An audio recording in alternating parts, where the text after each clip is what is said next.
Hey everybody, how are we doing today? Real quick before we jump into the episode, I'm just going to give you a fair warning, very, very briefly.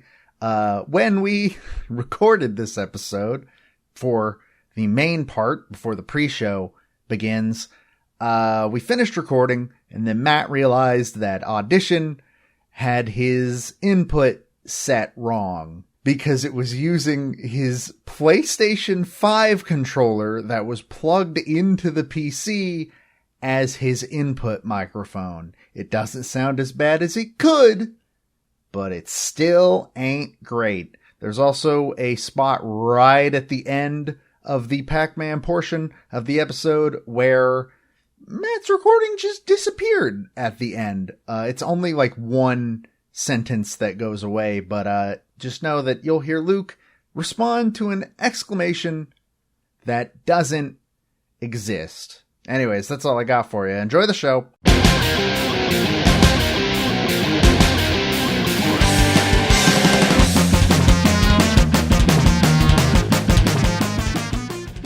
Welcome to Smashterpieces, a casual walk through the history of the Super Smash Bros. Ultimate roster. My name is Joe. And my name is Matt. And if you're new here, what we are doing on this show is we are playing one game for every character in Super Smash Bros. Ultimate. That range is now locked in as being from 1984's Duck Hunt to 2019's Fire Emblem Three Houses. But we will get into that specifically much later. For now, we have a different thing to talk about, and that is the game representing fighter number 55, Pac-Man. It is 2002's Pac-Man World 2. And, of course, if you were listening last episode, then you know that we are not alone talking about this game. We are here with Luke, a.k.a. Cyberlink420. Welcome to the show. Technically the second time, I guess. Waka waka. So, last episode we talked a bunch about how, like, me and Matt had no fucking clue what we were getting into this. And I have to say, very pleasantly surprised. Yeah, this was, like, a lot more solid than I expected. I know, right? Granted, it's still janky. It's still janky as hell. But, like, it's not the level of jank that you would expect from a mascot 3D platformer in 2002. Yeah, it's a solid B-tier platformer. It's got some bullshit, but I had a lot of fun. Yeah, and I kind of chalk that up to that being a sequel, where it's like, okay, we figured out what we were doing with the first Pac-Man World. People really liked it, but common complaints were this, that, and the other thing. Let's just take what we learned there, tighten it up, and, try to improve on that for the sequel. And I think that, by and large, they've nailed it for the most part. Like, I think the game is about what I remember it being, which is a solid B-tier platformer that gets way too hard by the end of it.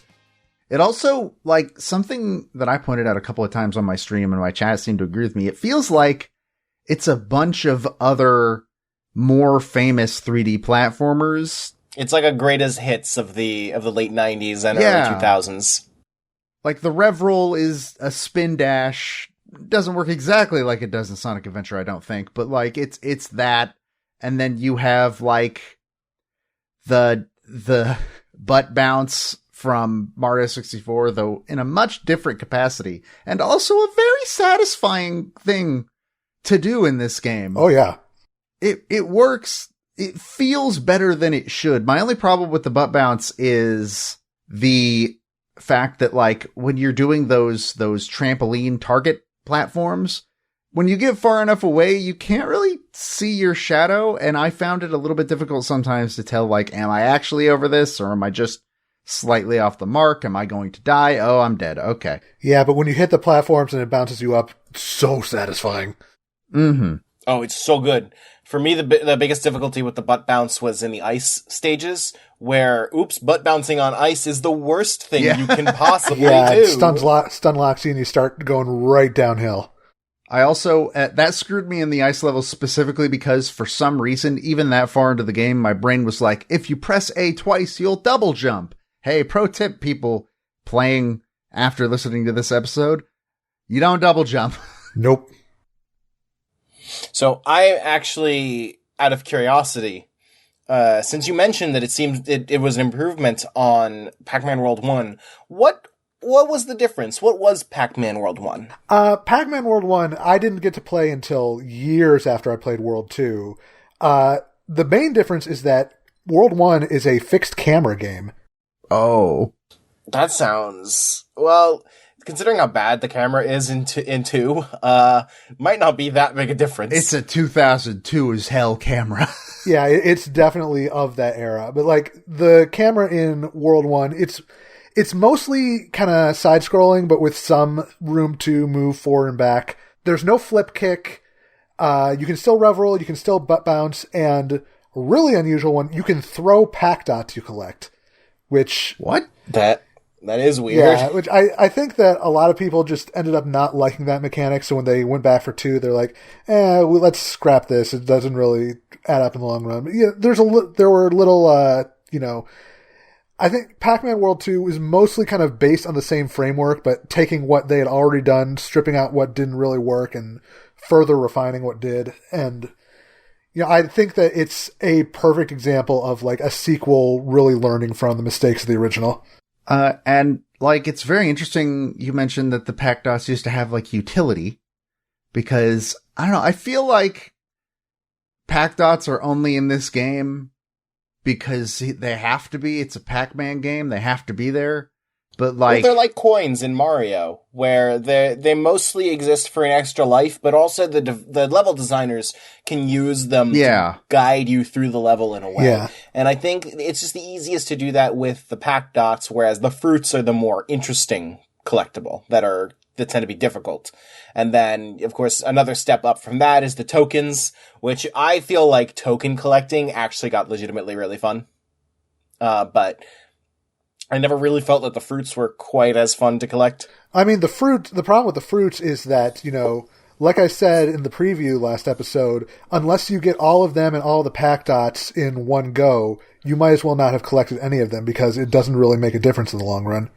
Yeah, that's weird. Mm-hmm. And the fruits just... I feel like their placement was never as interesting as the tokens either. Especially because a lot of them kind of incorporated that you have to get them all in one go part into the challenge of them. So the challenge was specifically built around how you gonna get both of these at the same time sometimes. And that I didn't like very much. Yeah. And the tokens felt a little more freeform. The only thing you had to do once you got a token was to successfully get to a checkpoint, and then you had it. You kept it. And that, I think, gave them the opportunity to do things that were a little more difficult and a little more interesting. Yeah, a little more kind of risk-reward to trying to collect the tokens. And I feel like I understand that there is an interesting challenge in itself of having to get all the fruits at once, but adding in just like hundreds of pack dots on top of that just gets tedious. Yeah, I could see how that's a problem. Especially in like all of the auto-scrolling stages. Yeah, I can't imagine getting 100% in that submarine level. Oh, God. Yeah, that sounds like hell. The submarine level specifically and the swimming level sounds like hell. No, thank you. I'm good. Even like Haunted Boardwalk, the first Ghost Island level, just with everything crumbling behind you, it's a mess. Mm-hmm.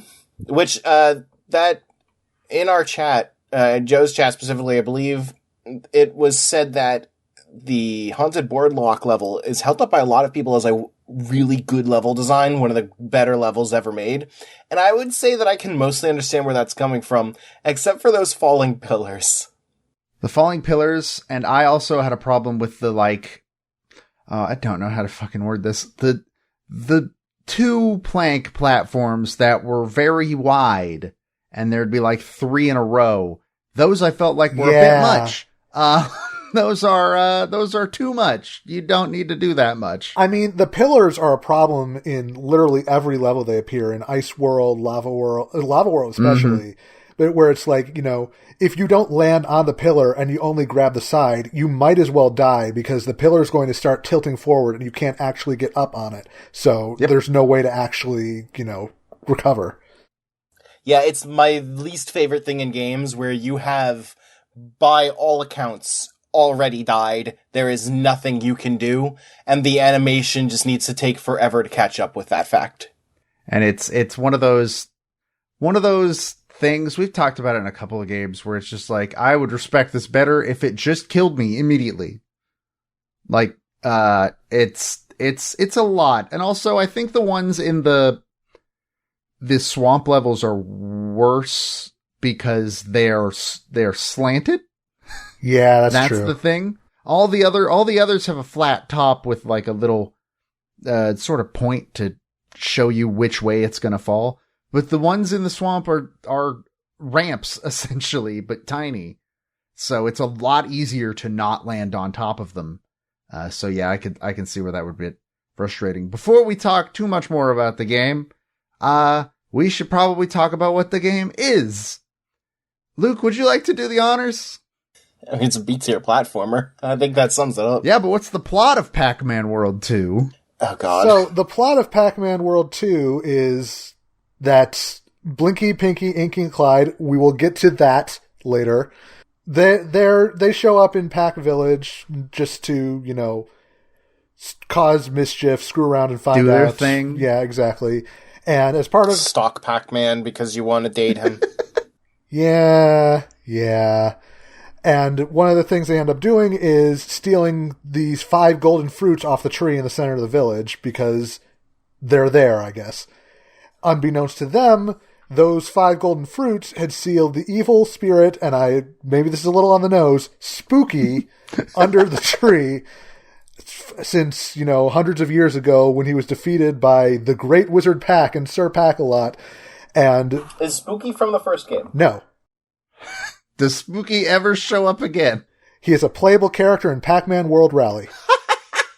That's awesome. Okay, follow-up. What the fuck is that? The Pac-Man kart racer.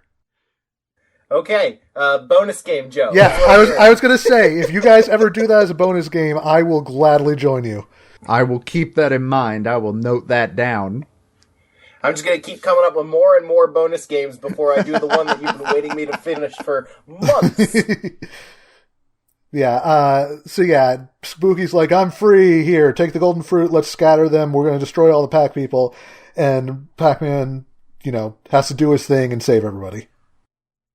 Why does he get to be the Pac-Man when everybody else is a Pac person? Years of experience? Because he's got that fucking dog. Oh my god. That dog looks horrific. Chomp Chomp has been a thing since the 80s.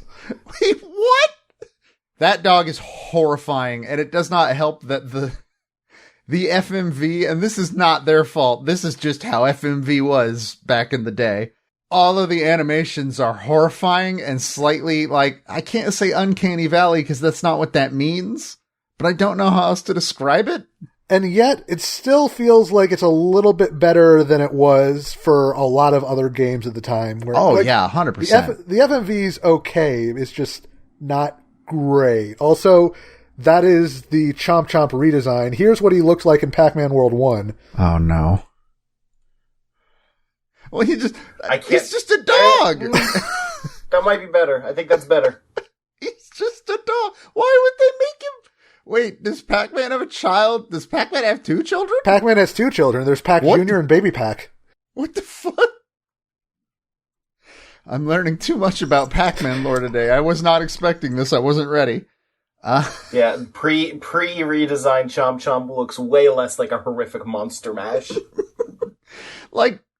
Pac-Man World 2. Chomp Chomp makes me feel unsafe. Chomp Chomp in this game is just Pac-Man, but what if we ripped off his limbs and glued dog ears and dog legs to him? And we're just going to gloss over the fact that he casually murders one of the ghosts in the ending. He does, and then he comes back to Pac-Man with some of that ghost's flesh in his mouth. And also some just, stuck to his nose. It's super fucked up. Some of the lore in this game is fucking weird. I don't think anything is as weird as Matt mentioned earlier. Pinky wanting to bang Pac-Man. Does this make Pinky a homewrecker? Pinky's wanted to bang Pac-Man since the 80s. Like, it is a recurring thing is in most Pac-Man involved yet? Yeah, she's involved. She was already in Pac-Man World 1. Wait, no, I need you to go back to how that was a thing in the 80s. What the fuck do you mean? Where did all Oh no, that's still a thing. Yeah, like that has been a recurring element of Pinky's character since like the 80s. If you go back to like, I think even the Hanna-Barbera cartoon. Oh my god. Yeah, and still is in Pac-Man and the Ghostly Adventures. Right, the one where she's voiced by Rainbow Dash, and it makes me uncomfortable. Mm-hmm. Yeah. And Double D's the main villain. Yep. Sorry, I gotta cancel Smashterpieces. I can't go on from here. This is... Joe, you're gonna watch that cartoon, right? Fuck no. I think the whole run is on Netflix. It's on Netflix. I can't handle... There's too much happening, and I'm learning about... I feel like I'm staring into forbidden knowledge. I watched a full season of that show under duress. I thought you only watched like 2 episodes. What do you mean you watched a whole season? We watched a whole season, and then we got to the episode Meanie Genie that was so bad that, like, we managed to convince John to stop making us watch it. And then months later, John somehow convinced us to not only to start watching again, but also that we had not yet watched Meanie Genie. Jesus Christ. Did you know that the showrunners on that cartoon were Tom Ruegger and Paul Rudd from Animaniacs? What? Man, they, I would rather not know, thank you. It sounds like they phoned one of those in. I'll leave it up to the audience to figure out which one. Anyways, the game, for some reason, for a lot of times, I was like, it doesn't make sense to me that Pac-Man has these abilities. And then I was like, wait, he's a ball. Of course he can, like, do a weird spin jump thing. The man's a ball. Though I don't understand why he needs to, like, make an engine sound and also use his feet if he's gonna be rolling? That's not how that works? It's the rev roll is weird because I feel like, you know... The Reverend. The Honorable Reverend. It's the Honorable Reverend roll. The rev roll is weird because I feel like your first instinct would be, oh, I can do a long jump by revving up to top speed and then pressing A while I'm rolling to clear it. No, A is just brakes, even in the air. A is end the roll. Yep, no matter where you are. which you know, it's good for if you have to like land on a platform out in the middle of a big pit or something.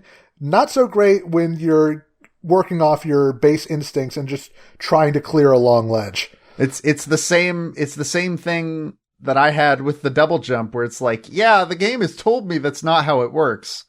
But years of playing other platformers says that it is, though. And it's hard to get around that. Though I do really like the rev roll in terms of its platforming ability with the stopping it in midair to land on a platform. I think it's a little frustrating at times, but for the most part, like when you land it, it's very satisfying. Yeah, and there's definitely some like kind of leap of faith applications to it too. Like I distinctly recall in Nightcrawling, the like second Ghost Island level, where you have to use a rev roll to cross across a massive gap, but there's really nothing to indicate that that's how you do it. Like I probably got stuck for like 5 minutes being like, okay, do I have to, try to bounce off this bounce pad to cross a gap? No, that's not quite there. Do I have to like shimmy across a ledge? Oh no, I can just rev roll.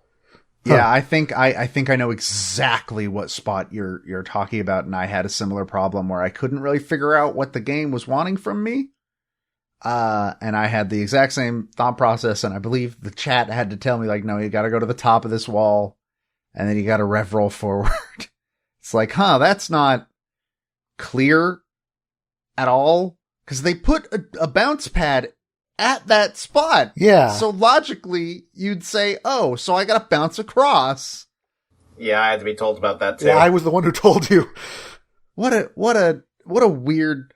I think there are moments of like, you guys really like, I wonder how much of this, because I've heard of a lot of games from this time period, and it ended, I want to say around like the Wii, where games were made harder because like, well, we can't have them be able to beat it like in one go because they'll just rent it. They won't buy it.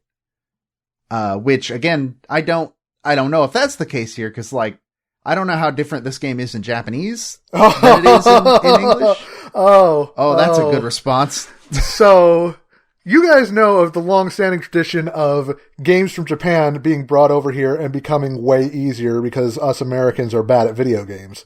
Oh, I think I heard about this. Oh, no. So, even, like, Player's Choice re-releases of this game made some tweaks to, like, make the game a little bit easier. Japan only got it on PS2, and it's way easier. Like, they changed a bunch of stuff. Like, I know, like, you remember in Ghost Bayou, the, like, times challenge where you have to take out the number of skeletons before time limit? So that's 20 in the American version. They brought that down to 15 in the Japanese version. So they reverse demixed it. I see. Yeah, they reverse demixed it. When you're playing water levels, there's no longer, like, depth charges that fall from above, and, like, shooting pipes no longer spills oil. Oh, I want that version. And most importantly, all the bosses move slower, including Clyde, and also he doesn't leave fire trails from his projectiles or moving over the stage. So that's a step up. I can probably say exactly why that is then, because recently on Original Soundchat I did Resident Evil 2, the original, and that game was made a lot harder when it was brought over here, because what I said earlier, like, that was their way of trying to make it so that you couldn't go rent the game over a weekend and finish it. You needed to be able to, like, they wanted to drive you away from rentals, and that's not a problem in Japan, because game rentals in Japan are illegal. They're seen as copyright infringement. Wait, actually? What the fuck? Yes. 100%. Super Bunny Hop did a video a couple years ago about, like, gaming bars in Japan, and about how, like, they're that's a distinctly different thing from, like, a Blockbuster. No. It's not, because that's still considered, those are shut down. Like, Blockbuster would be illegal? Yeah. You can't rent video games in Japan. It's illegal. It's copyright infringement.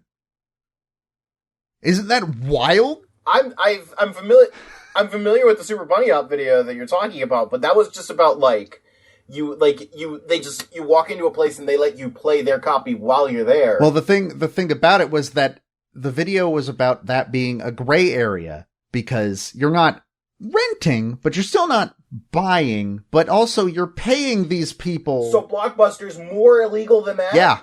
Yeah. It's weird. It's super weird, but, like, that is weird. That's something that I learned recently, though sometimes the difficulty changes just seem to happen because, I don't know, let's do it. Yeah, I think in this case, it's mostly just because, like, everybody said this game gets way too hard by the end. Yeah, this game has a hell of a difficulty spike. Although I was going to say, like, I think they might have overcorrected, because, like, in the first world, almost all of the bottomless pits are just filled in with sand. And also, like, I think there's some levels where they just cut out entire chunks of level, like, everything up, like, the last two. I think they might, like, one or two of the lava levels might just end before, like, at, like, the second or third to last checkpoint. Speaking of difficulty curves, because I feel like we all have been waiting to get some hits in on this motherfucker. I warned you. You did. But, like, so here's the thing. The fight with Clyde is bullshit, and it's hard in some bullshit ways that are just like...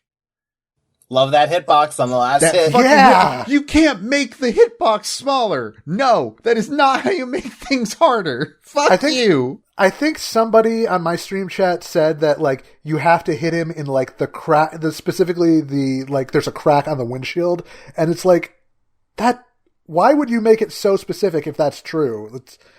I don't know. I feel like something about the hitbox there was just not coded properly. Like, it's just, if that was their idea of how to make it harder, like, even the steam jets, fine, whatever, fine. You can't just change the rules of the boss fight 90% in. That's not how it works. You can't do that. It's some bullshit. And it gets worse because, like, halfway through that fight, the, like, health wedges and extra life stopped appearing on the columns until I would get another hit in. And then once I died another time, they'd stopped appearing again. Yeah, I think Matt mentioned in my chat, like the extra life in that level is the only one that does not respawn when you die. And I can't see that as any more than the people at Namco just be like, well, we need this to be a wall. We need this to be the wall. And I don't think it needed to be quite that much. The boss was already harder by the fact that you couldn't rev roll to hurt it. You'd already done half the work. Yeah. Like, you didn't need to do all the other stuff. I don't know, that boss... But what if we did, though? Then you made a bad boss. That boss sucks. It's the only part of the game where I think I can explicitly call it bad. That boss is terrible. Yeah, and honestly, by that point, this is the third time seeing one of those, like, Ghost-O-Matic whatever bosses. Yeah, by that's that, weird. You're just completely sick of it. Like, why is the first and last boss, and I guess the second last boss, but can you even call the whale a boss? I don't even consider it a boss. It's just a level. But like, you get the frog at the beginning of the game, the first boss, and it's completely unique. And then the next 3 bosses are the exact same boss. Yeah, if I had to guess, I'm going to assume that they had something else planned for those levels, and that didn't come together, so they're like, okay, we're going to repurpose the Inky boss and make, like, harder variants. Yeah, I could see it being like we ran out of time, there was other stuff we had to do. Like, there's definitely a lot of stuff that got cut. Like, one of the unlockables you can get for collecting tokens is a concept art gallery, and there's a lot of stuff in there. Like, there's a giant snake that you could fight. There's a Yeti in the snow levels. There's a wolf wearing a hockey jersey for some reason. Huh. That's a lot. Interesting. I think those would have been good additions, to the game, because just those 3 bosses are they're just there. So I'm looking at the Wikipedia article for Pac-Man World 2, because I wanted to go look up who the composer was. Not a name I recognize, by the way, David Logan. I'll have to look into him. But it mentions in the gameplay section of the article, not only did they reduce difficulty by like changing the pits and stuff, like you were saying, they also shortened certain levels and reduced bosses' health. Yep. So, those changes sound like they would have made a substantially different game to experience to play. Shorter levels feels like a little much. Shorter level, I don't really feel like any of the levels, except for the submarine levels, were too long. The ones that never end. The submarine levels are so boring, and they go on for 600 years. And the worst part is, like, there's only one standard submarine level. The other one is the boss. But that one submarine level is so hard to 100% because it's like there are collectibles hiding inside some of the mines. So you just have to, like, shoot some of the mines and some of the enemies. So you just have to shoot them, hope that it's one of the ones containing a fruit or whatever, and then try to get it before it goes right past you. Yeah. And also, like, I feel like I saw the same formation of mines 6 times every time I played that last non-boss submarine level. Like, it's not even visually different at any point. There's really not even, like, much in the way of, landmarks or anything, because it's just kind of like the endless ocean void with some pipes that occasionally scroll past you. It's that level specifically feels very much like shit, we didn't have time to finish it, throw some rendering fog in there, we're just gonna have to do this. It's the worst. Which, I mean, that happens, I guess, but that doesn't mean I have to like it. But yeah, I think there are a lot of really cool levels, though. There's the ice skating level is a lot of fun, I think. Yeah, that one was, like, shockingly good. The Crash Bandicoot level, where you're running away from the giant snowball, yeah. I had a good time with. That's another... You had too good a time with. You have to go back and do it again. I was apparently accidentally doing speedrunning tactics, according to a member of my chat, in that one, because I kept rev rolling to move faster, because I figured that's what you were supposed to do. Apparently that's how speedrunners do it. Yeah, Avalanche Alley is definitely one of those levels that is either super fun or super frustrating, depending on, like, when you get hit by the gusts of air that blow you forward, and you either, like, go super far ahead and get a big lead on the snowball, or it just sends you sailing right into a bottomless pit. I will say again, you may go back and do it again. Nope, all good. I'm all good on that. I also, outside of the pillars and the wide floating platforms, the wide plank platforms, that's what I'll call them. I like Haunted Boardwalk. That level is pretty fun. I really like Bedoing Forest. Bedoing Forest is a lot of fun. Bedoing Woods is so good. We talked about the butt bounce pads earlier, but they're so satisfying to hit in, like, the perfect way. It's my favorite mechanic in the game, I think. I think that's the one that did it best. Yeah, there's definitely like a risk-reward mechanic to doing it if you're trying to go for the collectibles too, where it's like some of the collectibles will be hovering like in a gap just between two pads, but not at like the maximum height, so you can't just like go straight from one to the other and hit the thing. You gotta let yourself drop just a little to hit the collectible, and then try to steer yourself over to the next pad, where it's just nerve-wracking enough to keep it interesting. I think pretty much most of the best levels are sort of front-loaded in the game, is the thing. Though so here's the thing. I didn't have as much trouble with the lava levels as I was led to believe except for Clyde, as I was led to believe would be the place where it picked up. Granted, I had what we referred to as time magic on my side, but you had the capture card that has a save state. Yeah. It's a really useful capture card. People should buy it. But actually don't, because then it's being illegally sold. Yes. Yeah, don't do that.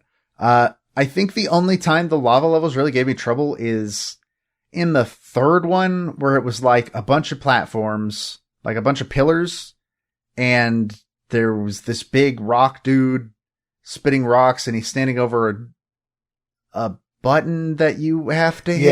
Yeah, the like rock enemy in Magma Opus. Yeah, I had a lot of trouble figuring out what I was supposed to do in that room specifically. Like, I knew what I had to do, but I kept having trouble because even with like the metal power up, he kept hitting me with a rock and pushing me back into the lava. And also, like, there's no place, like, you have to slide over onto like the side of the platform he's on, because like, even though it looks like there's a bunch of room in front of him, his like hitbox is taking up most of that space, so you can't actually like boost yourself up. Yeah, I think that was the only place I had trouble in a lava level, though. That's pretty much it. Yeah, that's definitely like one of the harder parts, like Magma Opus in particular, because it's got a bunch more of the floating of the like tipping columns, which is the big reason why most people feel like that's where it starts to get hard. And also that slide at the end is just really hard to corner on and not completely just send yourself sailing off. Slide. Yeah, no, I forgot about the slide. Yeah. I think I sailed off a couple of times doing that slide. But there you go. That's more Mario 64 with some more Donkey Kong 64 thrown in there. This game just pulled from everything. And you know what? I'm fine with that. If you're going to borrow from the best. One of my professors in college used to say there is no greater den of thieves than the video game industry, because they're all just stealing from each other all the time. And that's fine.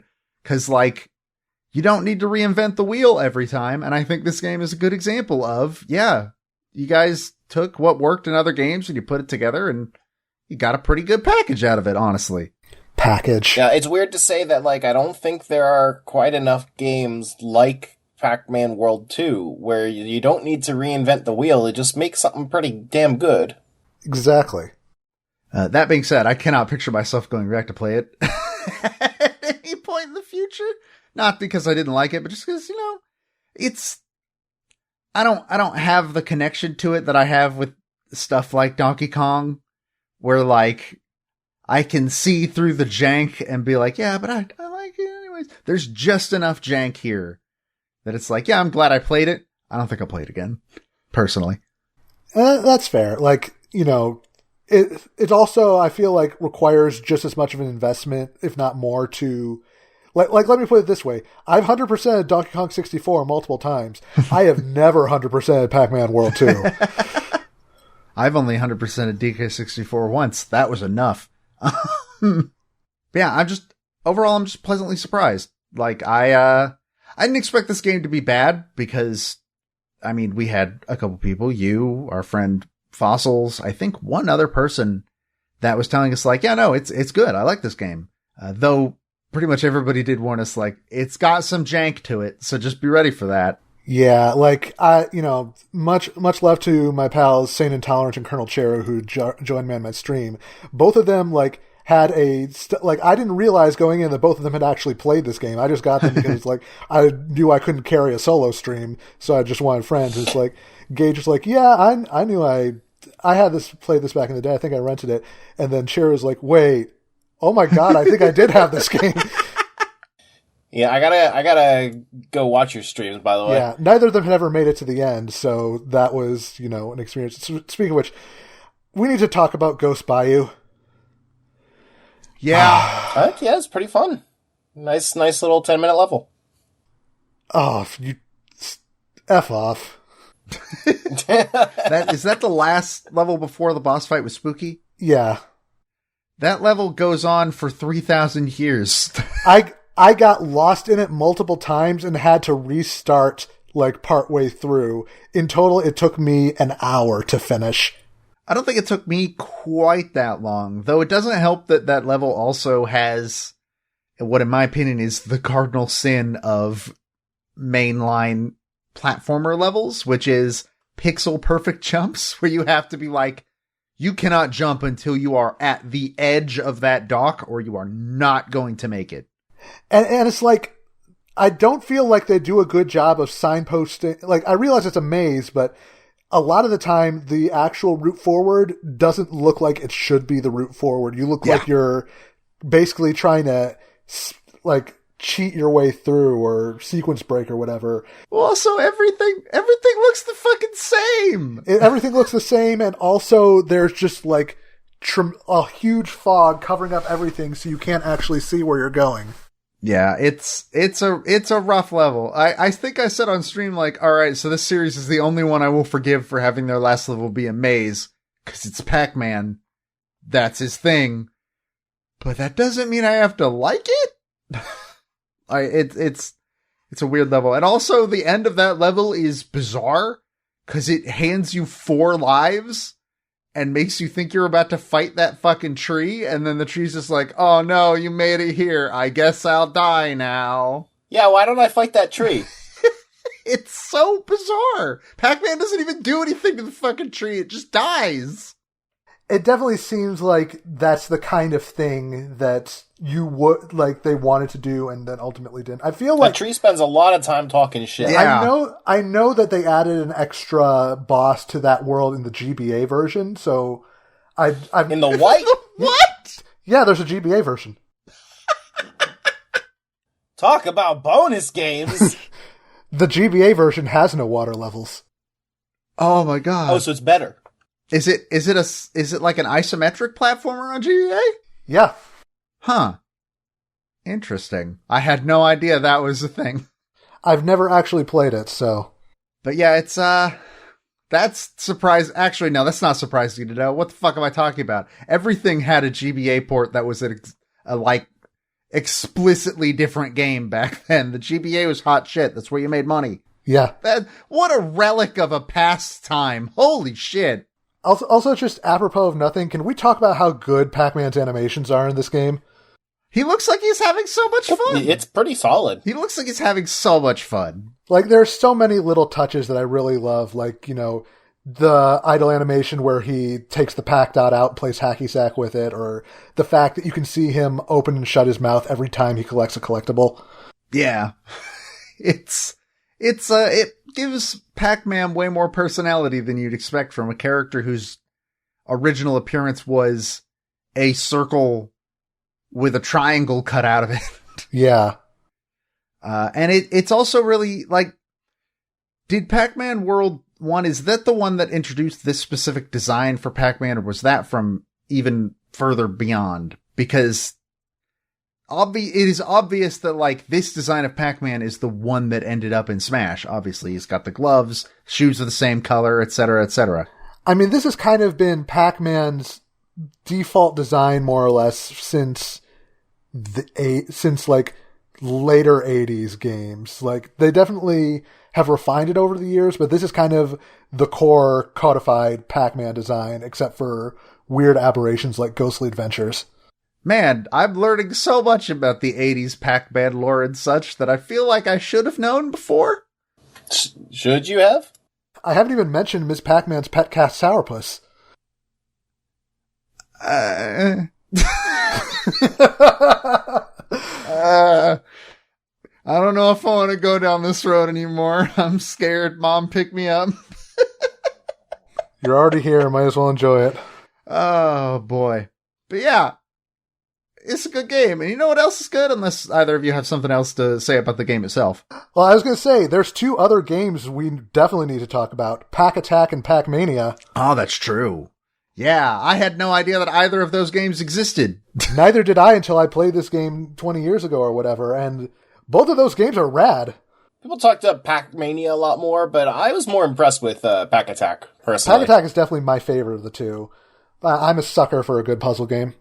I had no idea that there was a Pac-Man meets Puyo game that existed in the world. I still kind of don't know what to do with that information, but it was like a really interesting sort of like falling block puzzle game, and it doesn't surprise me at all that Matt was a huge fan of it. I played it 5-6 hour streams of Pokemon Puzzle League. Huge fan of it. I am happy to play. I thought it was neat. I am happy to play Pac-Mania and get to hear where the song comes from. Yeah. Because that's where the song that not only starts off this episode, but also it's the song that like played in his trailer when he was first announced for Wii U and 3DS. And it's such a good remix, and it's really, really neat to hear where it came from. It's cool. Yeah, that's definitely one of the reasons why I marked out so hard for Pac-Man's trailer, because I knew that song right away. It's a good track. It's a really good track. Honestly, like, the amount of kind of arcade gameplay representation in this game is really good between, you know, the 4 arcade games you can unlock, even if Ms. Pac-Man is not a great 100% reward, but also, like, all the maze levels you can find in the main game. I started skipping maze levels. Like, I think I played 2 of them. One of them on accident. I don't think I meant to pick it up, but I don't know. They didn't do anything for me. I'm not good at arcade Pac-Man, so I was at a disadvantage. I mean, you can be good at it when you can jump. That's true. I didn't realize you could jump in Pac-Mania. People had to tell me, and it was like my third eye had awoken, and I finally knew what to do, and then I still died like 5 minutes later. But it's so satisfying every time somebody realizes for the first time that you can jump. It's such a bizarre feeling, because, like, that's not... Pac-Man can't jump. No. It adds a lot to the point that, like, they're allowed to then do that wild bullshit of, hey, you have 9 ghosts. You have 9 ghosts, and also later on, some of them can jump also. Oh, God. Oh, my God. Yeah, you guys didn't get that far. Oh, no. Never mind. Maybe this is the best one. Yeah, Pac-Man World 2 is good. I enjoyed my time with it more than I expected to. I didn't expect to hate it. I know Matt expected me to hate it, but I didn't expect to hate it, personally. I'm genuinely surprised you didn't. I mean, if I didn't have time magic, I'll be real, I probably would have hated it. I would have gotten to Clyde, and I just would have destroyed my soul on stream and crumbled into dust and let the wind take me where it might. Honestly, the GameCube fans got the most out of this game, because it's like, you get a surprisingly solid B-tier platformer, but also if you bought the Player's Choice version, that was how you got Pac-Man Versus. Oh. I think I remember you mentioning that during the pre-show. Yeah, and I know we've played that, like, the 3 of us together at least once, maybe more, when, like, like some of our meetups over the past couple of years. Probably at Youmacon, if I had to take a guess. That's the one that basically, like, the Luigi's Mansion thing in Nintendo Land was basically that, right? Yeah, and, like, you can still play it in, like, one of the Switch Namco collections they put out a couple of years ago. They added that back in. Oh, interesting. I didn't know that was on Switch. Neat. You learn new things every day. Yeah, that game is super fun if you can get a, like, group together. All right. Now, let's talk about the part that actually I did not expect to like as much as I did, though I think this game's soundtrack is very good. Not a lot of tracks that I can pick off the top of my head, but that's not the game's fault. My short-term memory is that of a goldfish, and I forget everything. But, like, this game has a really good soundtrack, and it has a really neat way that the soundtrack works, too, where all 3 levels of a world are the same basic song, but rearranged for each level. And then the boss fight is again that same song, but rearranged to be more fitting of a boss fight. And I think that's a really neat way of doing platformers, I think, because you really only see that in stuff like Mario Land, where, you know, it's a Game Boy cartridge. We can't fit anything else on there. And I don't know, it's really, really neat. I really like the way this game handles soundtracks. Yeah, like there's definitely, I feel like the soundtrack does a really good job of having, you know, these central motifs that persist throughout all the levels. Like you said, each world has its own, but then all of them also will periodically integrate like the main theme here and there. Just that, which for 20 years has sounded like Bibbidi Bobbidi Boo from Cinderella in my head, and I can't unhear it ever. Thank you for that. I'll live with that curse until I die now too, as will everybody listening to this episode. If I have to suffer, so do all of you. How about that Bedoing Woods, though?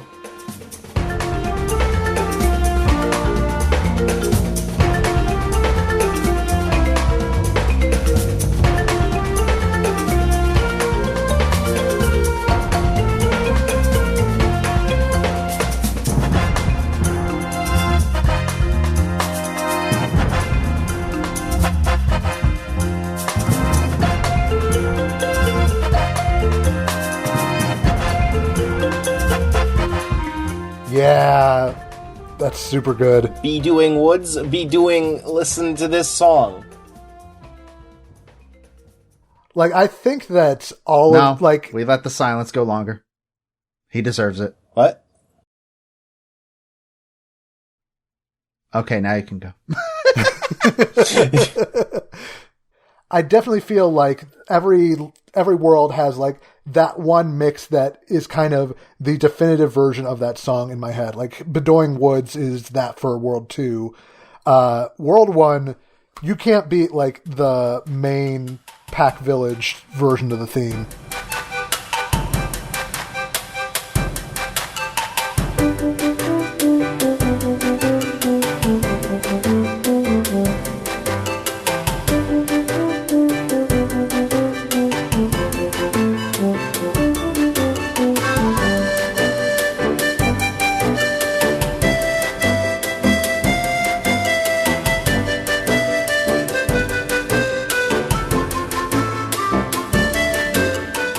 See, this one... Yeah, this is nice, relaxed. It is also pretty good. super 2002. Oh, yeah. This, I think more than any other track in the entire game is like, yeah, this is a song of its time. Not that I'm like, that's not me bagging on it. It's just like, sometimes games can serve as a time capsule to how things were back when they came out. And this is what video games sounded like in 2002. Pretty much. For me, my level 2 song that I kind of really like is Treewood Forest.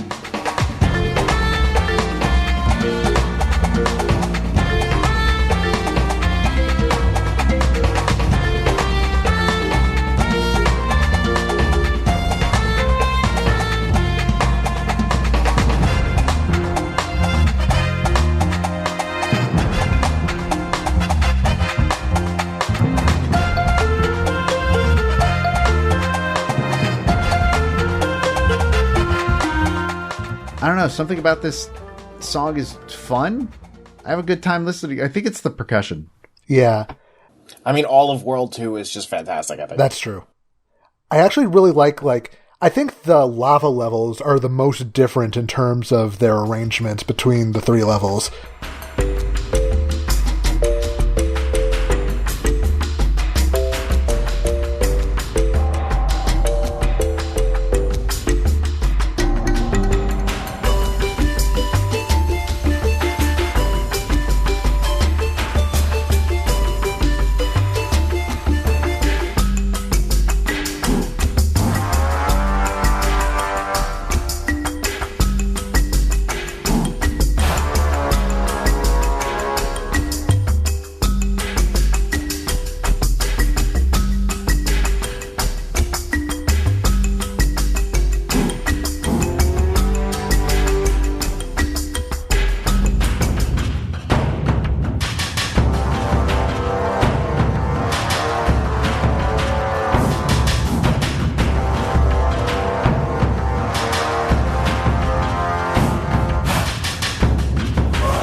Can I just say that my favorite boss theme one is specifically Pinky's Revenge? Yes!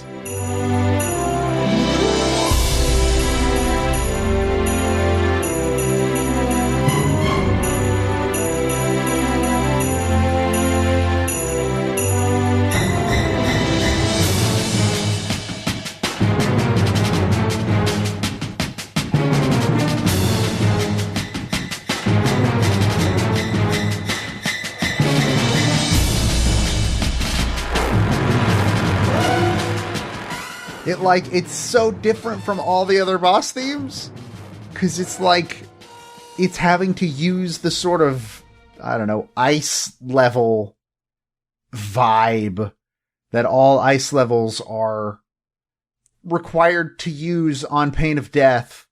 And it sounds kind of happy and fun when all the others are just like, all right, it's in a minor key now. Well, that's the thing. Pinky's Revenge is one of the few times I can think of where you audibly hear a song have a meltdown. Because, it starts out, doing the Ice World theme. It's got kind of this pleasant melody with a piano and xylophone, some woodwinds in the back.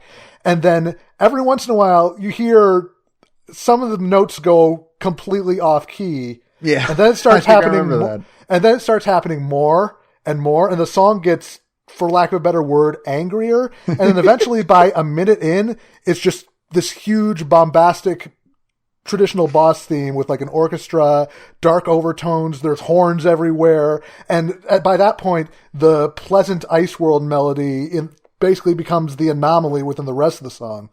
And it's just such a good transition. I love it so much. It's meant to reflect that Pinky was the original yandere, and we just didn't know it until now. I can't even argue that. I mean, that whole true. boss fight is her going well, if I can't have you as my husband, no one can. Die now. Yandere Simulator finally released and did his Pac-Man World. Finally. Finally, almost 20 years ago. But I think I only got 2 more tracks that I want to call out, unless you guys have more. Because I just called one out. It's not my turn. Well, I would say, I didn't know we take turns here. Well, we don't, but sometimes we do. I thought we just yell. Haunted Boardwalk. Yeah.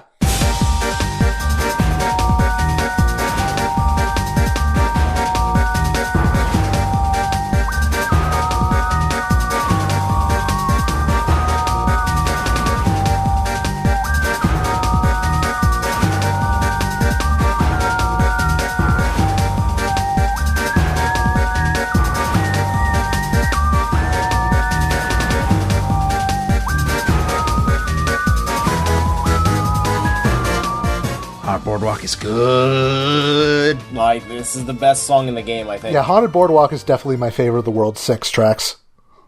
I think that I would like to use a term that Matt talked about when we talked about Luigi's Mansion, being that this song is Halloween horror. It's fun. Man, thank God we got to this game in October. It fit perfectly.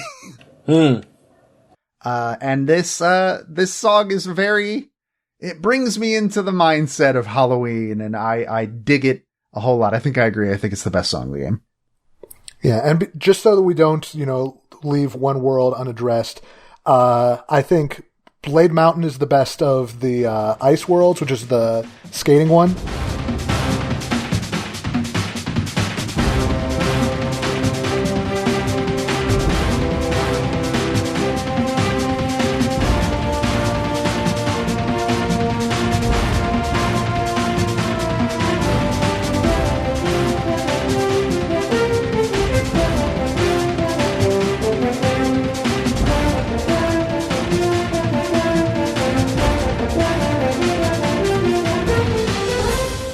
I wholeheartedly agree. I think you are 100% correct.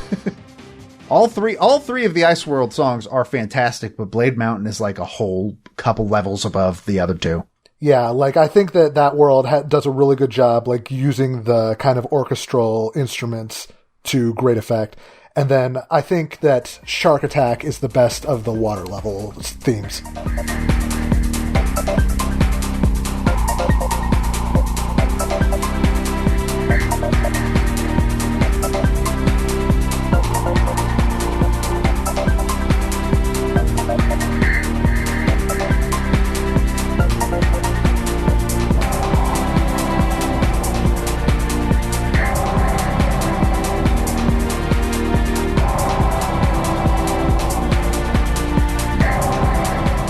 Luke, I need to give you a high five. You just brought up the two that were on my list. Hell yeah. Nice. Great minds think alike, baby. Shark Attack is great. It's the only good thing about the water level.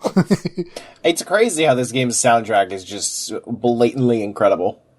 And I've never heard it.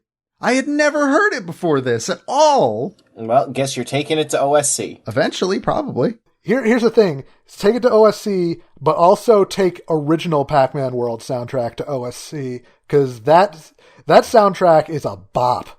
Was it the same man, I wonder? Let's find out. I'm not sure. Let's find out. No. Pac-Man World 1 was Tommy Tallarico. Huh. Interesting. Wait. Yeah. Wait. Yeah. I know what you're thinking. The answer is yes. Yeah, he was mostly known for doing, video game soundtracks before trying to shill bad consoles and giving Smash Brothers games bad scores. Yeah, he was a composer before he scammed people. The dude trying to make the Amico? Same dude. He did the music for Pac-Man World 1. He's also the guy behind Earthworm Jim, which is the game that Peter brought to OSC to talk about him for. So that's wild. I'm glad I looked that up. And just for one more, wait, this guy worked on Pac-Man connection that I don't think you guys realize. Did any of you recognize the voice of literally every male character in the game? Spooky, Professor Pac, the Ghost, any of them? I did not. No. That was Terry McGovern, the original voice of Launchpad McQuack. Oh, yeah, I think... Oh, did you mention that somewhere? Where do I remember you mentioning that? I know I brought it up in my stream, but... Maybe. Yeah, I think I remember hearing that, and I didn't watch a lot of DuckTales as a kid. We didn't have Disney Channel when DuckTales was going. But yeah, damn. Interesting. Yeah, unfortunately, I also did not have Disney Channel as a kid, so I was not able to watch the original DuckTales. But I do recognize him as Crix Maydeen from Star Wars Rogue Squadron. And also, Larry from Walking Dead, the Telltale. Santa Claus from the Sam & Max games. Man, I gotta play the Sam & Max games still. I've never played them. Oh, they're so good. So yeah, that's... You dropped some wild truth bombs today. This has been I would describe this episode as us having looked into a void of forbidden knowledge in more ways than one, which is one more than I expected, at least. And I I'm glad you, thank you for coming on this show. I think it would have been a lot less fun if it were just me and Matt talking about this game. I think you added a ton to this episode. Thank you for coming by. Oh, absolutely. Like, this was an absolute delight getting to revisit a game that, you know, had a big impact on me as a kid, and being able to both share that with other unsuspecting individuals and also discover that, yeah, no, like, my memories of this being a fun time were not misplaced. You know, it's a good feeling. Yeah, ultimately, like, I didn't have a lot to say on this episode, partially because of my own experience with this game, and partially because, like, you said it all, man. You had everything there is to say. Like, thank God that we had you here. If people enjoyed your presence on this show, where can they find your other stuff? Well, you can follow me on Twitter at Cyberlink420. Be sure to check out Sonic F, the loving parody of the Sonic X anime I co-produced. You're definitely going to want to be caught up, because next arc is going to get, let's say, adventurous. And you can find that on YouTube and Twitter at Sonic. Oh shit, it's time? Yeah, that's the next thing on the list. Have you got to the episode where they reveal that the government has, like, a Sonic fund for the Thorndike family yet? We might have glossed over that one. Okay. That's, like, all I remember about Sonic X. That, and that for the scene between Amy and Shadow, they decided to replace Amy with Chris. Yeah, we'll get there when we get there. But yeah, you can find that on Twitter and YouTube at Sonic F Series.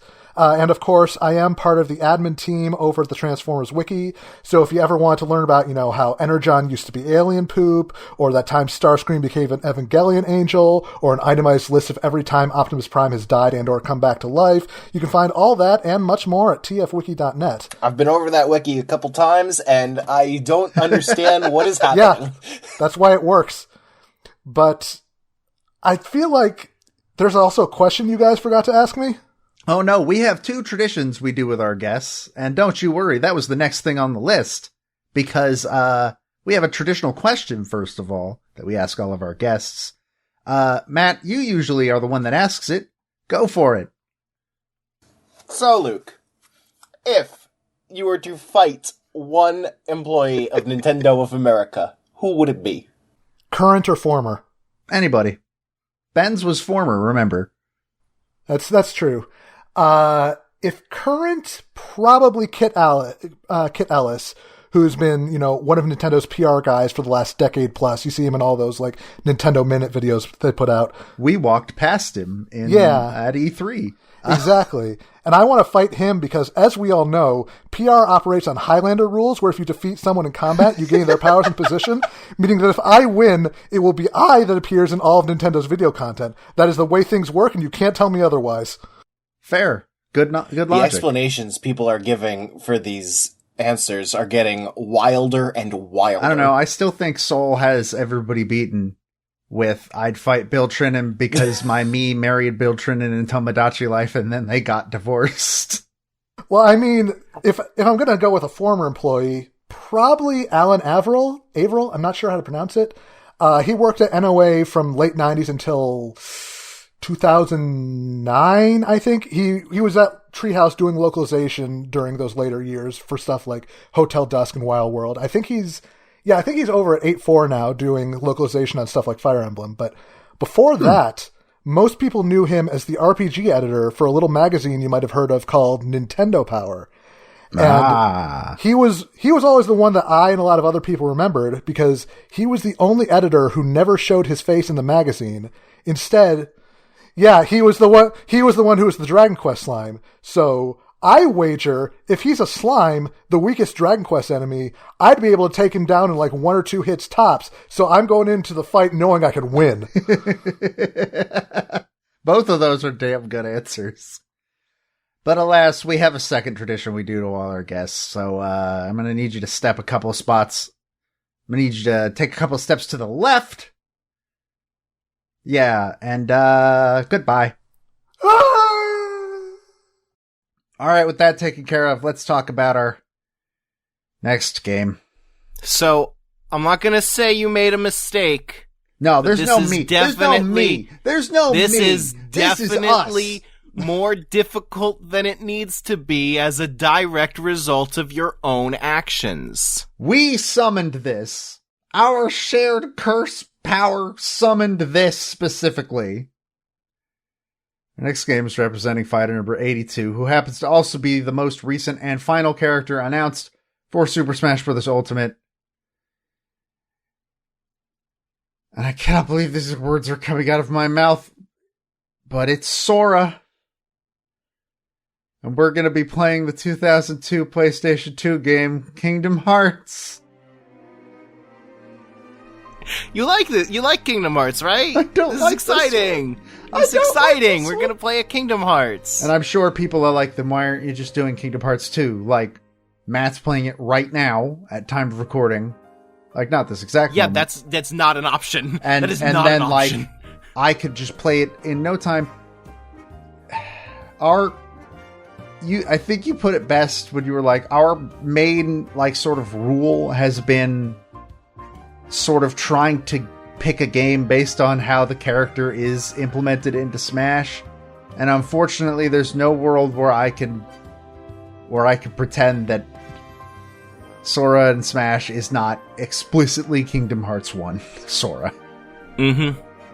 And it's also just like literally we physically cannot do Smashterpieces stream for Kingdom Hearts 2 because I'm streaming it right now on Tuesdays. It's physically impossible. So, the way we're going to do this is I'm going to be the only one playing on stream because Matt's already played Kingdom Hearts 1 on stream. I think I will... And also, frankly, because I don't think that 3 streams a week on the NWR stream should be a PlayStation game.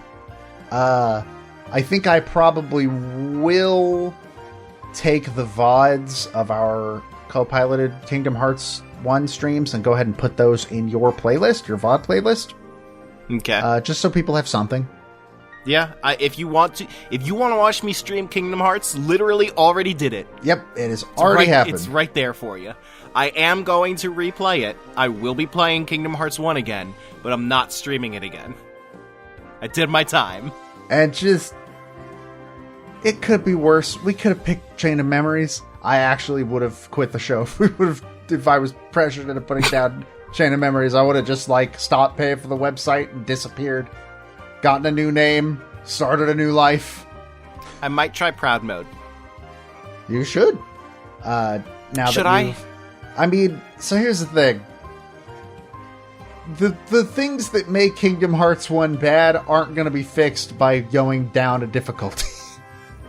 Or up a difficulty. Because a lot of the problems with Kingdom Hearts 1 is that it wants to be a platformer, and it's not a good platformer. And also, like, Sora seems a little bit more stiff than he would feel later on in the game, and this game does not have as much of a... It's gonna fuck you up going back to this while playing Kingdom Hearts 2. Because, like... Well, yeah, it will. Kingdom Hearts 1, like, especially in the air, like, air combat was not as well implemented in this game as it is in 2 and later. Like, it's a lot of jank. There was a shit ton of jank in Kingdom Hearts 1. Yeah, also Ursula.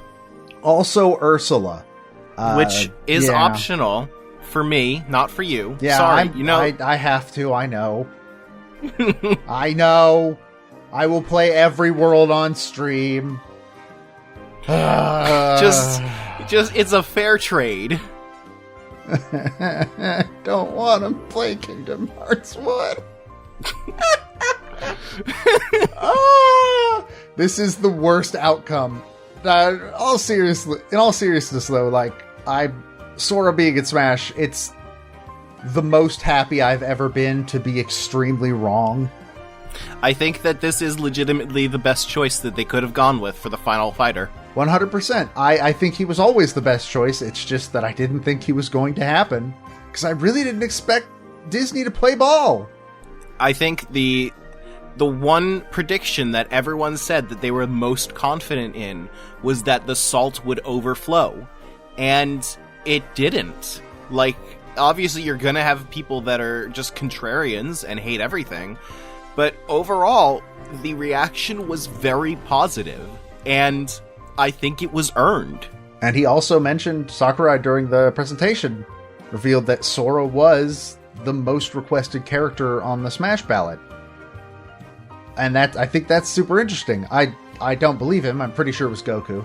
I believe in my heart it was Goku. Even my roommate, who, like, is so sick of, like, all the anime characters and everything, and, like, he likes Western games a little more, and his number one was Rayman, so, like, Sephiroth, big disappointment for him, Xenoblade, another big disappointment, but then, like, Tekken. Sora, and he's like, no, I can see that, that's pretty good. Yeah. It's somehow actually the best possible choice that they could have gone with. And it's incredible that they managed to. Yeah, it's kind of a miracle that he's there at all, considering they had to scrub Donald and Goofy off of everything. There's that. There's the stained glass background in the stage. And when it's Sora, where Donald and Goofy are supposed to be, they're gone and replaced with a Paopu fruit and a raft. Technically, Smash Brothers didn't do that. They just chose that one specifically.